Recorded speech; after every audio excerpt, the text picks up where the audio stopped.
driven towards excellence, inspiring conversations. My name is Mr. Weissberg, Principal of Intech Academy, MSHS 368. We are a New York City public school serving grades 6 through 12 in the Kingsbridge, Marble Hill, Riverdale neighborhood of the Bronx. Let's dive in. So today I'm here with Antonio Iandolo. Hello, how are you? I'm great, man. I'm so excited that you could be a part of this and you're willing to do this for us.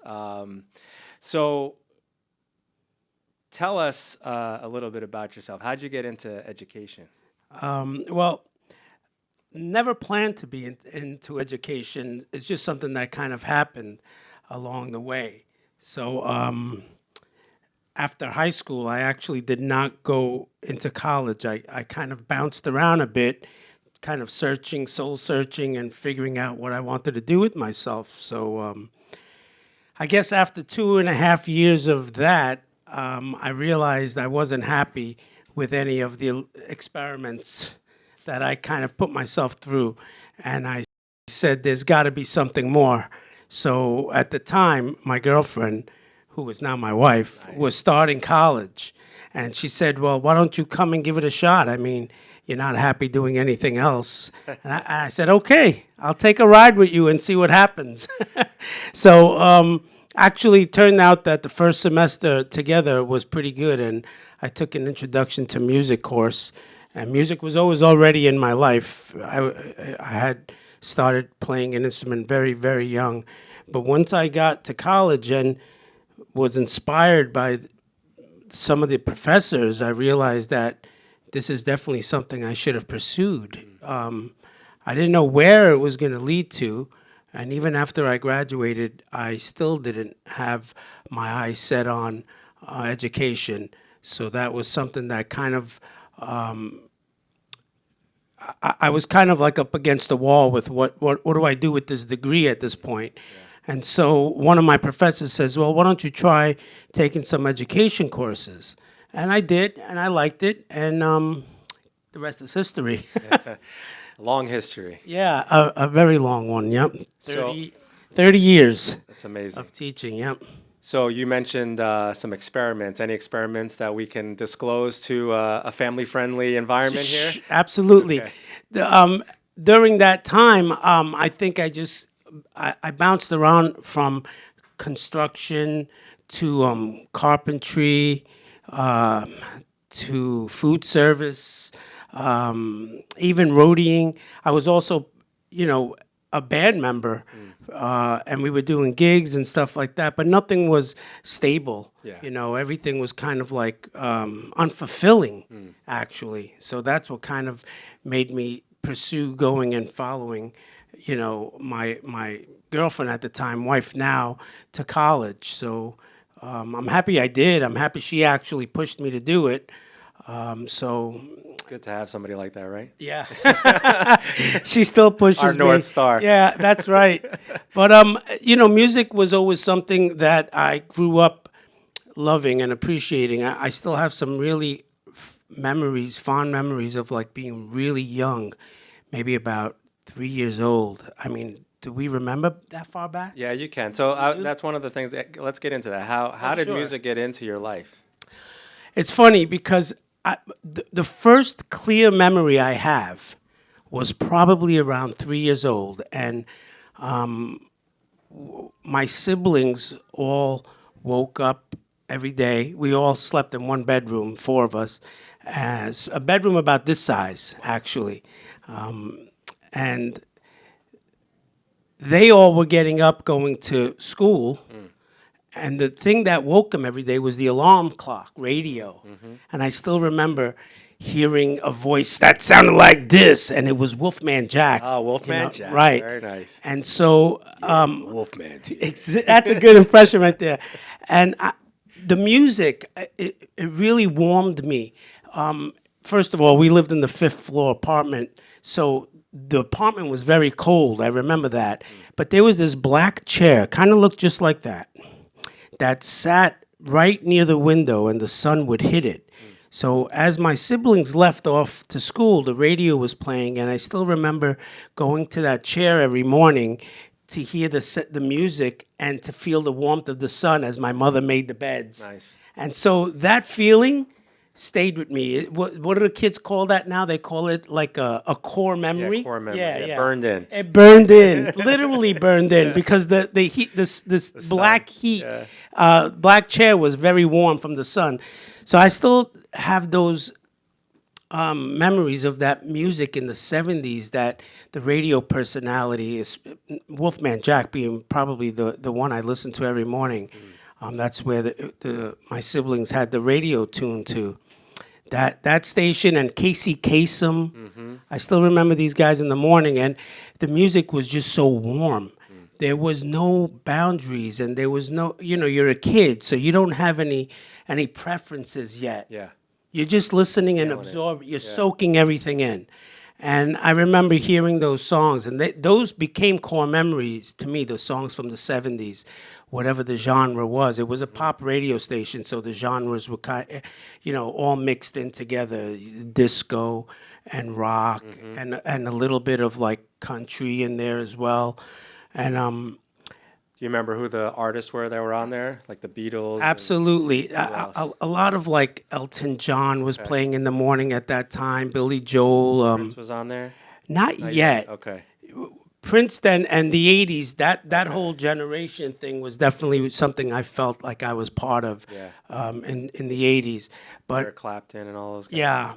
Yeah. And more for me, pop radio in the 80s kind of like took over, and then I kind of branched off into like specific genres once I started to play an instrument, But when it first started, the music was just it was just captivating, all the different sounds and the warmth of it, And I knew I loved music from that point on.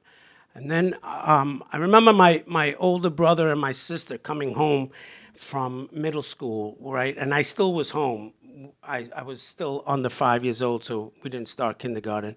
And I remember them coming home with instruments. My brother played clarinet in the school band, and my sister, who was 2 years younger than him, played the saxophone. And just hearing these instruments in the house, in the room, was mind-blowing to me. Because, we didn't have anything to distract us. There was no phones. The television had 4 channels on it. It was black and white, and it was about this big. There was no video games. So these instruments just took me away to another world. And as soon as they left, I would pick them up. Oh, you did? Okay. And I would start experimenting.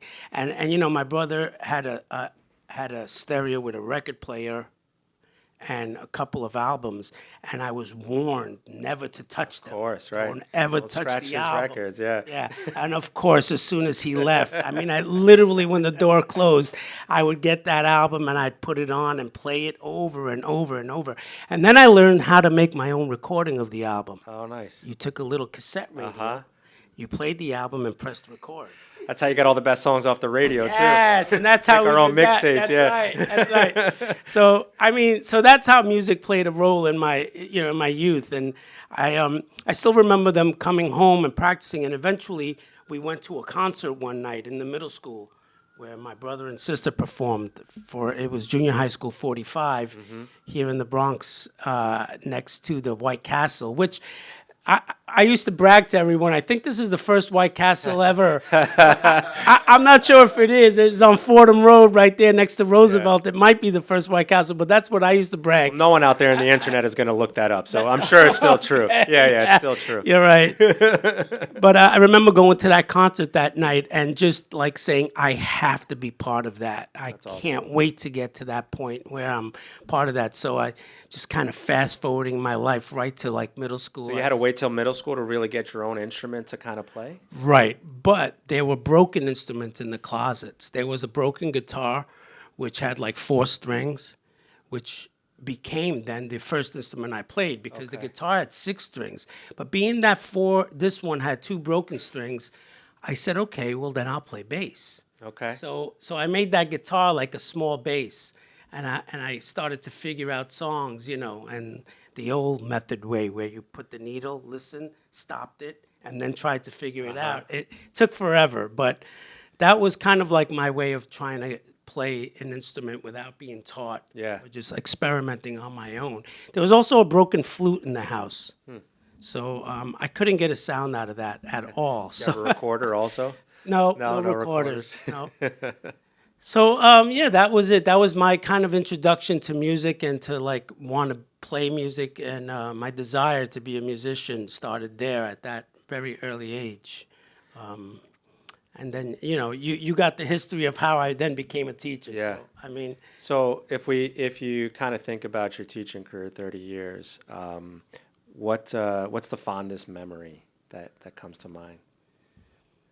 the fondest memory. I'm sure there's a lot, but There are a lot. One of the memories I have is trying to emulate my band teacher in middle school. And I remember Mr. Lazarus, may he rest in peace, was an amazing teacher, and he was the teacher who my siblings learned from. wow. So when I got to that point, when I got to seventh grade and met this man, he was already a legend I was in my gonna say, mind. yeah, he's a legend. Yeah. He was like a god. I can't believe I'm standing with Mr. Lazarus here, but he was just so down to earth, and really really practical, and just explained the music in such an easy, simple way that I understood it and picked it up. And now it wasn't just playing by ear. Now he was teaching me how to read. So he opened doors that I thought I could never imagine these doors being open. I had no idea what was beyond that side of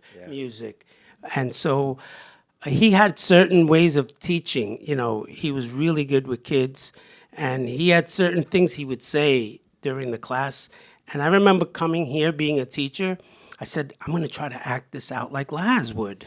And I remember acting and saying certain things when I got to a certain lesson that he would say. It stuck with me. Yeah, yeah. So I think that's one of the fondest memories, trying to be like Mr. Laz, as much as I could, because he affected me in such a positive way that I said, if I could do this, what he did for me, if I could do it to other kids, that's it. That's fulfillment in itself, Well, I mean, look, I've worked with you for 11 years now in this building, and the joy you bring to our kids and our community and our family definitely resonates. Knowing you as a person, you have the same characteristics as it sounds like this gentleman does, and so to see you in the class, you're hitting it right on the nail, man. Thanks.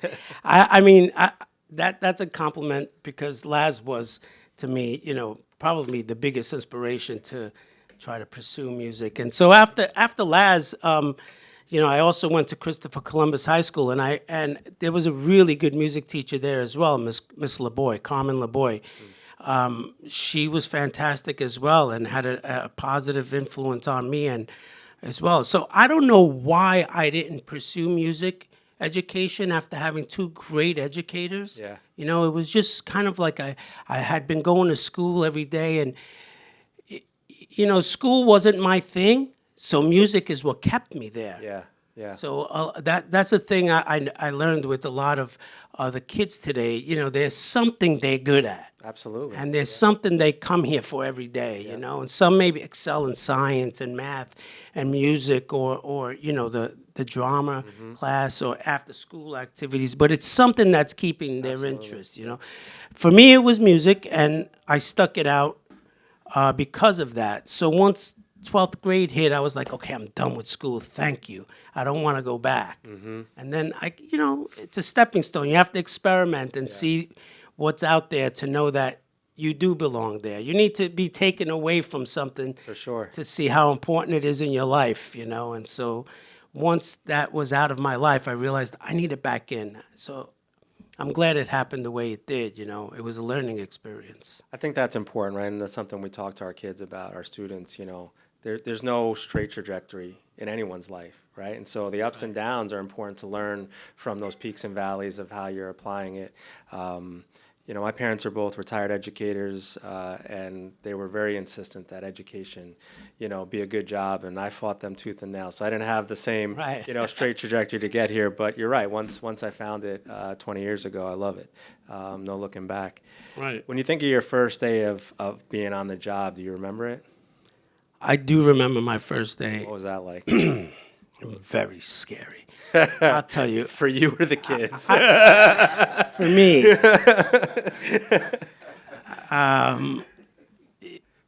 I was excited to be hired by Miss Clooney, who was the first principal here of Intech. I was very excited, and I was I had an idea of how it was going to go in my head, which did not turn out that way at all. I mean, so the school we spent 4 years at was on Webster Avenue and 180th, not far from where I grew up. So it was in the neighborhood, kind of in the outskirts of the neighborhood, and it was in the 1990s. So you were dealing with a lot of, situations, students that were affected negatively by the epidemics in the Bronx, at the time. Yep. So what I thought I was going to be doing turned out not to be teaching at first. It was more kind of like just trying to teach them basic skills about, how to communicate with each other, how to respect each other, how to make an environment feel safe for everyone. You can't really teach until you have those things in place. Sure, foundation, yeah. So it took a while, and the school actually was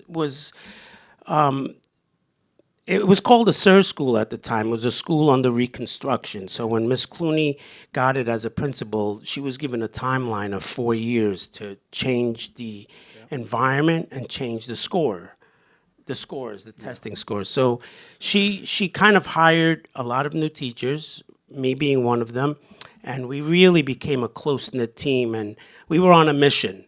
Our mission was to turn this school around, and in 4 years, we just were determined and resilient, and we became a really close-knit bunch of people.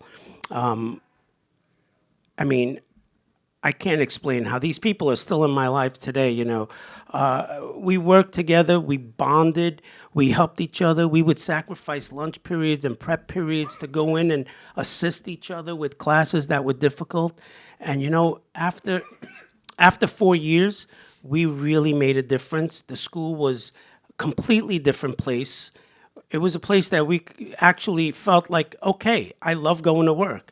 Not just because of the connections we made with the students, but also the connections we made as a family of teachers, So at the time, the superintendent was Irma Zadoya, and she saw what we did there. She couldn't believe what we did in that school, and so she gave this school to Ms. Clooney to open, and she was allowed to take the teachers she wanted to take with her. That's awesome. So that's kind of like the origin of this school, actually, if you look at it that way. You know.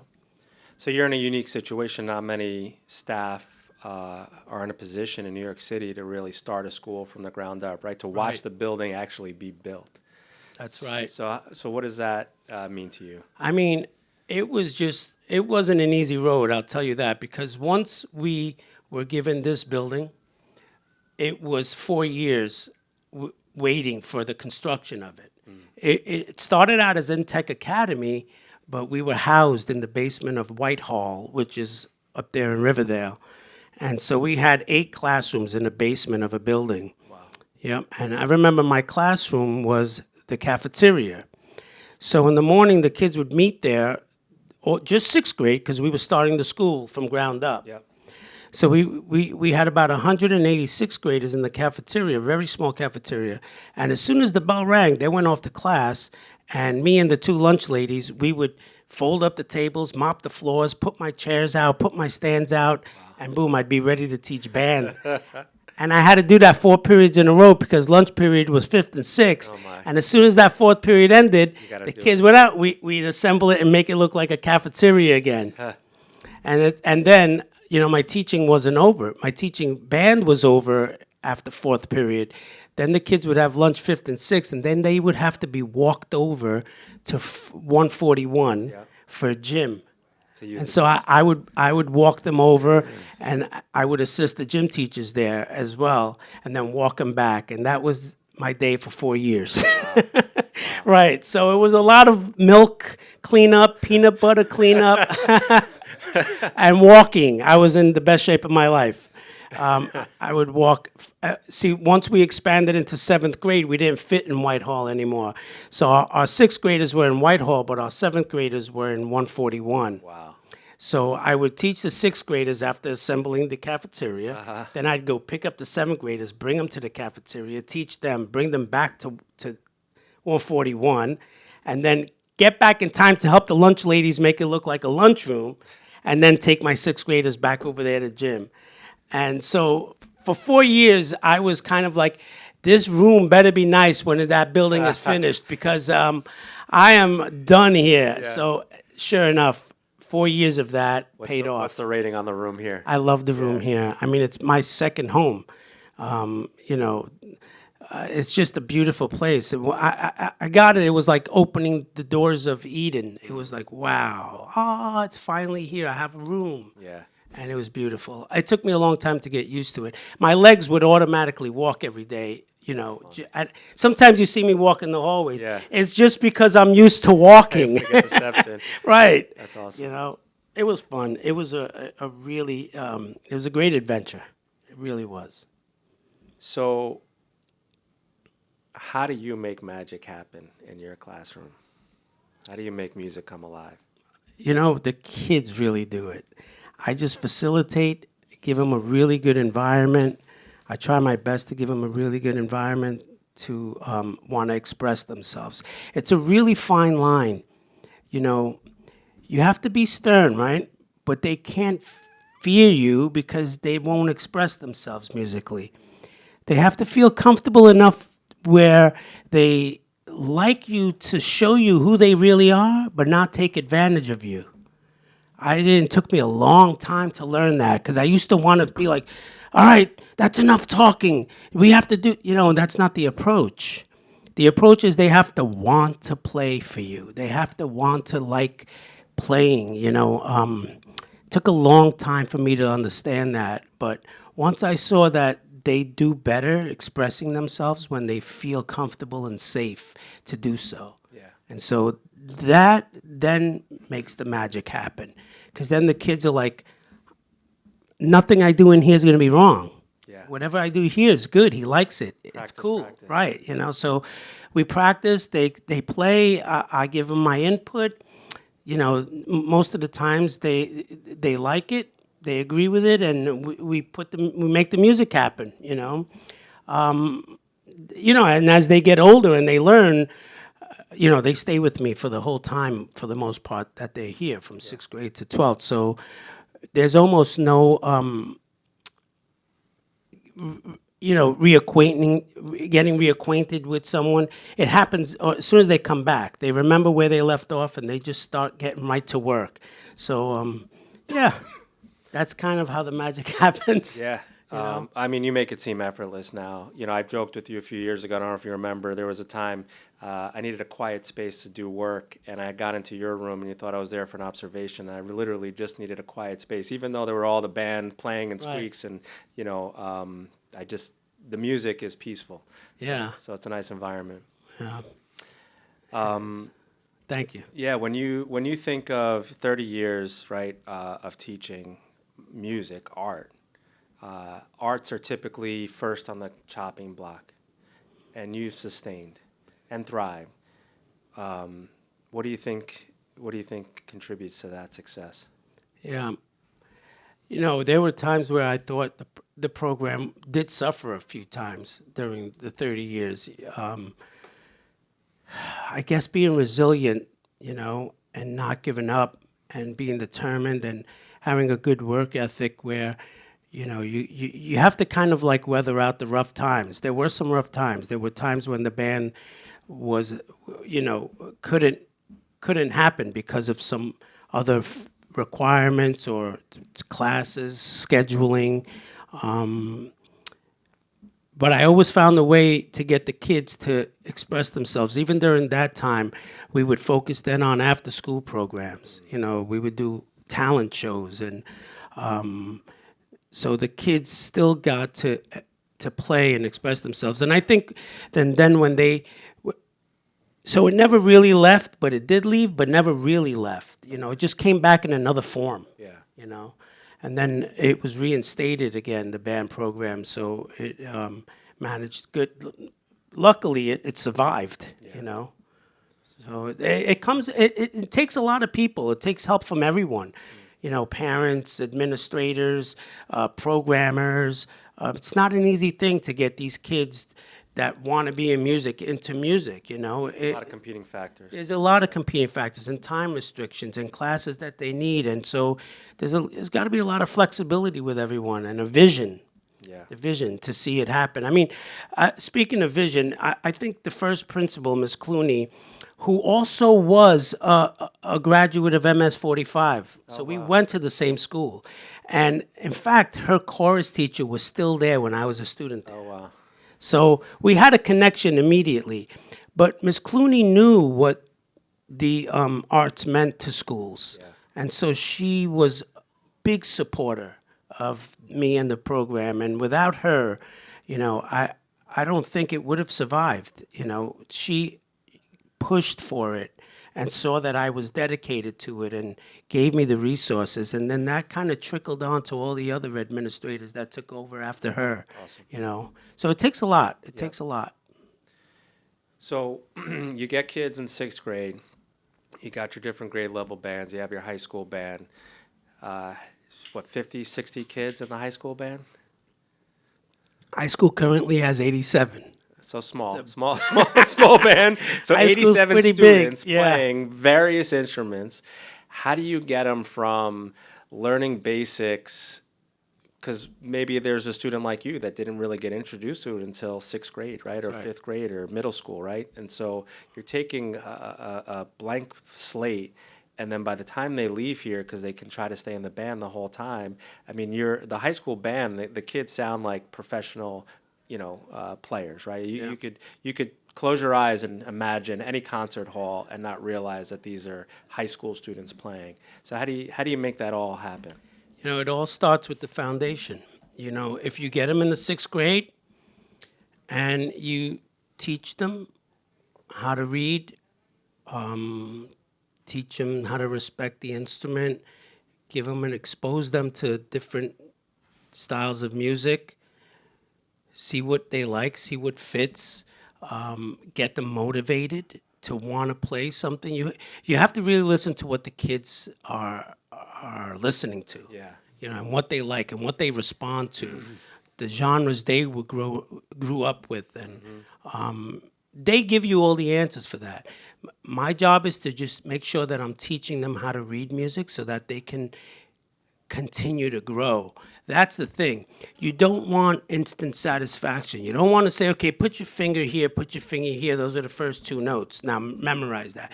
You want to be able to let the kid know how to figure it out on his own.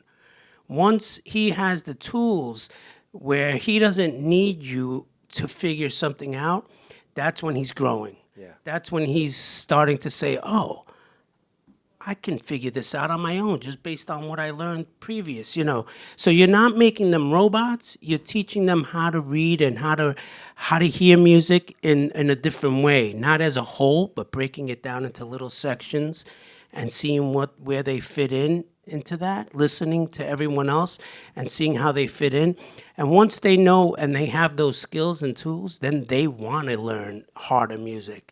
They want to push themselves because they want to keep honing their own skills, So it's the foundation that kind of makes it grow and steadily get better and better. And when they reach high school, the high school kids do not want to settle for anything below their level. They want to be pushed to the next level. So that's what makes them sound good. Yeah. Is, they're pushing themselves still right into the 11th and 12th grade. And that, again, is also another fine line thing there because you have 9th graders coming in who aren't as skilled as the 12th graders. So you have to find a medium there. What is this 12th grader going to like about this song? And that's going to continue to teach him something. And how is this 9th grader going to push themselves all the way to that level? So there's also a fine line in deciding what music fits for everyone. Any songs resonate with you, like, either recently or just in your career that the kids just like nailed it and like it just sounds amazing? Oh, yeah.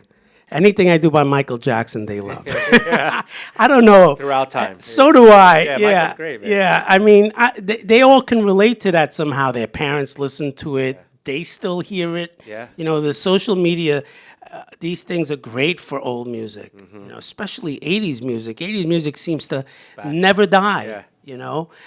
So yeah, I think that kind of does it for them. They hear this stuff.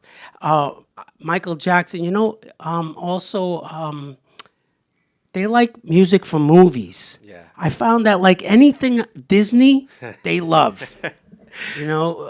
And I love it too, which we're all happy with that. They also like music that they hear a lot in like sports arenas Okay. and stuff like that. So, like stadium jam type of things. They like that kind of stuff. Yeah, so those are instant winners. I love it. I love that you give them the creativity and the voice and can suggest things and bring these things to life. You guys were playing Stranger Things music in the last Right. concert. Right. How did that come about? The kids ask for it. When that's what it is. Whenever something new comes out and they really like it, thank God there was no 6-7 song. You should task them to make one. Oh, jeez. But I wonder what that would sound like. But Go either way. Yeah.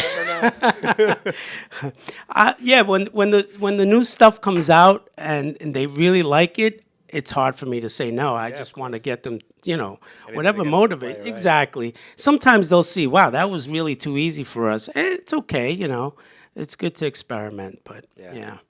So Stranger Things was a big hit, and all the kids kind of liked it. Yeah. And it was actually challenging, so it taught them a lot as well. Very cool. So, 30 years, we got hit with the pandemic about 5-6 years ago. How was that experience as a music teacher to teach behind the screen? That was probably one of the most challenging things I've ever done. I don't know what made me tell the kids to take their instruments home that day in March when someone said, "Oh, we might not be back for a week or two." I was like, "A week or two? I better tell these kids to take their instruments home." So I made sure all the kids in band took their instruments home. And it was a good thing I did. Otherwise, the kid would not have anything, I could have easily just made the class kind of like a music appreciation class. Yeah. But if you know anything about playing instruments, you got to play them every day. Yep. If you don't play them, your skills kind of like start to fade away. Mm-hmm. You got to play every day a little bit just to keep your fingers, your ears, your eyes moving all at the same time. Luckily, they took their instruments home, and I was able to say, okay, we are up to this in our lesson book. Once I discovered we couldn't play together, because there was no way that I could get them all to play at the same time and be in sync on the... Yeah. We actually tried, and it was so bad. The kids immediately said, "No, mister, this isn't working." I said, "Yeah, you're right." So I turned to kind of like individual performance pieces for them.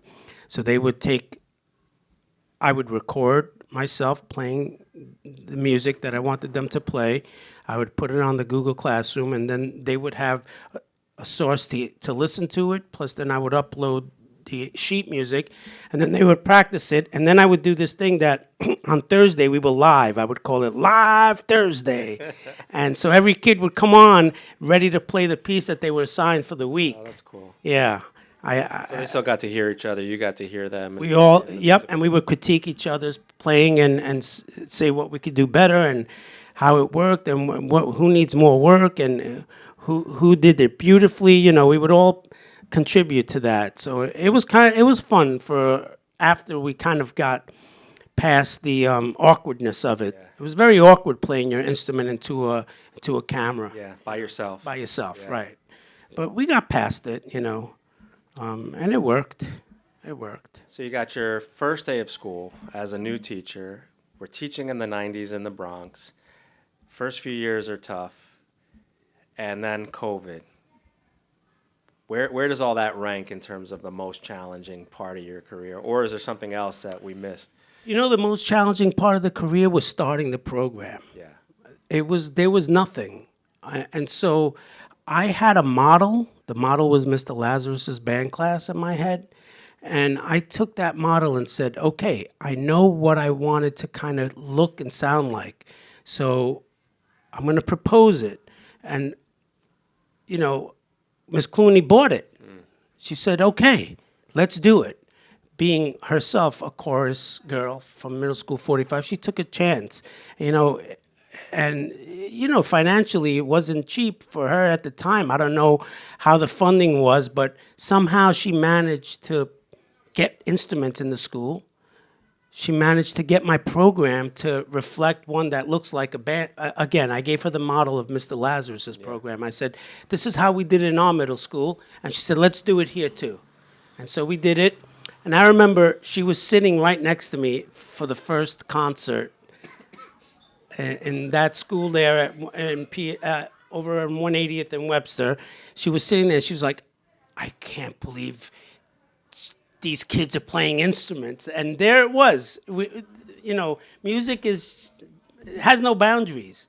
You know, it's not math, it's not English, it's not science, it's its own world. And if a kid really likes that world, they're gonna do it, you know, and they did it, coming from nothing. And so she loved it and said, how do we make it grow? How do we make it better? What can we do? And, you know, I didn't even know the answers to that. All I had was Mr. Lazarus's model, and we were doing it. That's awesome. You know, but as the years went on, you know, you experiment and you add stuff and things and instruments and genres, and it grows. Yep. You know, it's a lot of fun. It was a great ride. What any advice you have for a first-year teacher that needs to start tomorrow? Yes. For music, for band? Know how to fix instruments. Know how to fix them, because kids are going to be kids. Sixth graders are going to drop things. I mean, they can't hold on. If their head wasn't, what was that expression? If their head wasn't on the attached to their neck, they drop stuff. And you know, you have to kind of like know how to get that instrument working again. That period. Right. Otherwise, that kid's bored. Out. He's out. They don't know what to do. You know, and then you have to think of, while you're trying to teach 30 other kids who are all playing 30 different instruments, you have to kind of get this kid busy, and they want to do something, you know. So over the years, I'm able to, a kid will walk up to me and say, Mister, my instrument's not working. I can look at someone else in the class and repair that instrument and hand it back to them, because I know exactly the problem now, you know, with why something goes wrong, you know, how something got bent a little bit. So my advice is, spend a little time, you know, learning how to make the basic repairs on instruments, and then just be patient, you know, because it's really difficult when you hear a lot of different wrong notes and you want to fix them all at once. You can't fix them all at once. You have to start at the bottom and just build and build and build and build, you know. So patience. So I'm hearing you correctly, maybe, that the interview for somebody that we need to hire is give them a broken instrument. If they can fix it while other stuff is happening, right, they might be a good consideration. Yes. Okay. You know, most people going in, I remember as a college student coming in, you're not thinking that that's going to be part of the job description. Right. You're not thinking of it until there's 3 kids with broken trumpets that have nothing to do in your class, and they're going to think of something to do, and it's not going to be with what your plan is. You know, so I remember taking those trumpets my first year, going to my uncle's garage, and because he had some tools in the garage, and I was like, I gotta fix these things because these kids are gonna kill me tomorrow. They're gonna torture me. And sure enough, there was no internet. You know, you just had to experiment and start fixing. Then once YouTube came out, it was like, how do I fix that? Perfect, you know. So I hear a future business venture for you, Oh. a YouTube channel. You know, it's funny because one of the kids was like, they said, Mister, something's wrong with my instrument. And I looked it up on YouTube last night, and I think I fixed it. I was like, great. That's it. That's it. Yeah. There's the answer, you know. I mean, but we didn't have those resources. No, of course. But, you know, even the kids are resourceful. They're sitting at home and something went wrong. They want to keep playing. Yeah. They found a way to do it, you know. They were persistent. So that's a benefit, right? There's all these back and forths, whether the internet is good or bad, or AI is good or bad, right? But if we use the tools, like the internet didn't fix that child's instrument, right? That's right. The child found the resource to then figure it out themselves. That's right. There are a lot of good things about the resources that, for music at least, you know. I don't know how it works with other subjects if it's a distraction, but just being able to say, oh, I want to play that, you know. Well, I guess there's positive and negatives because you can put it on and say, okay, here's a tutorial on how to play this piece, right? So you'll see the guy do it and you'll be able to play it, which is great. It keeps you in the game. Yeah. You know, and then the flip side of is, well, if that guy didn't show me and I had to learn it on my own, how would I do it? Correct. Yeah. So, I mean, I guess the skills that you learn when you really got to go digging and digging deep. I guess those kind That's of the like, learning. yeah, it's a different way of learning. So it's just different, you know. So 30 years, you're going to hang up the baton, right? Baton drop. Baton drop. I like that. What do you hope your students over your career remember most? How I made them feel. That's the only thing I care about. Yeah, they'll learn so many things in school, but what they'll really remember, I'm thinking back at my middle school, and I felt amazing in Mr. Lazarus's class. I felt like this is paradise, you know. I felt special. I was learning. You know, learning is a great thing. When you're actually learning something, you feel so good about how you applied yourself, you know. It's so rewarding. So I remember just that feeling of feeling special. So if that's all they remember, that's good enough. I love it. Yeah. I love it. Well, I appreciate, and we as a school community appreciate everything you do for Intech. Great. And listen, this is always your house, and you know, plenty more to come over the next few months before you actually drop that baton. That's right. I'm looking forward to it. Thanks for being on the podcast, Mr. My Yondo. pleasure. Appreciate My pleasure. you. Thank you. You're welcome. And thanks for listening to Driven Towards Excellence.